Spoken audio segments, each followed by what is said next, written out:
So, Michael, will you tell us about both of the books that you have out? No. No, I'm kidding. No? No. The Girls of Yesterday is my novel, and what's cool about self-publishing is if you're with a good company, they will get it to all the major, because almost 95% of all books sold are on the internet now. I don't know if any of y'all knew that, but there's no more bookstores. You know how there's no more record stores? Yeah. There's not going to be any more bookstores. Borders is closing. Everything's going away. It's all online and stuff. And so, anyway, what's cool is that there's the synopsis of everything. It's not like you got to tell everything. But my novel's about a brother and sister, and they really, really, really have a great relationship.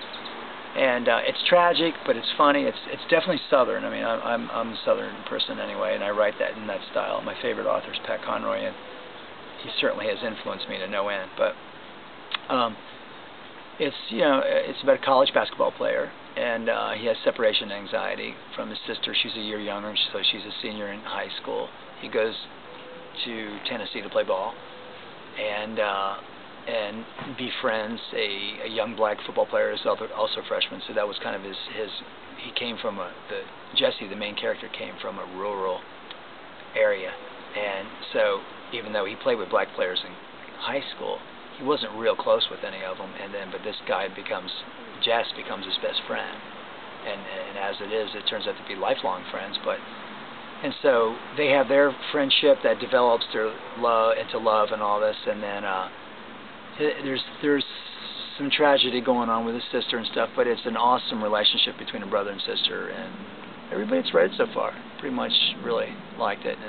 And the story kind of tells itself, and characters are real interesting, and it was fun to write, yet it was very tough in some areas, because a lot of fiction is based on reality. And so I'd say the book is 50% absolute truth, 25% embellished, and 25% just concocted, so it's kind of a good blend. So it's a fun story. And the poetry book was really, I had no intention of writing a book of poetry at all.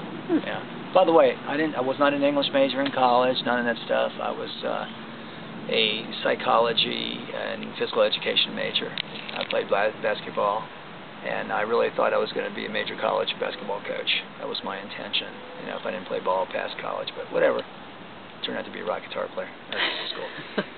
But the poetry came about because I had finished the novel, and I'd started the new novel, and I was about 40 pages into it, and I needed a break. I needed a creative writing break.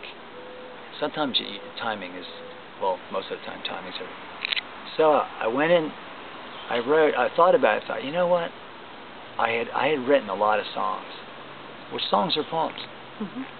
And I mean, I've written a lot of instrumental stuff, that's what I'm known for, but I've written a lot of vocal stuff. And and I was thinking about my daughters. My daughters now are 24 and 21. Jade's the oldest, Sierra's the youngest, and they've really, really inspired me in a lot of ways. And they're my little soulmates. They've grown into be some of my best friends. So, having divorced early on in their lives and going through all that, and losing a father, losing a brother, yada yada yada, just life. Everybody has tragedy, everybody has happiness and tragedy and stuff. I just started collecting those thoughts, and I would write one a day. And I wrote the first one, and I had a couple of people read it, and they were quite knocked out by it. And I go, okay. And so I got into that mood, and I would write one a day. And so one became two became 51. Wow. There's 51 poems, and they're pretty cool. And even it's not all drama and tragedy. One's about a yellow sundress, One's about a '55 Chevy, So just about life. So, and I thoroughly enjoyed writing the poems, and I will do much more of that as I continue writing.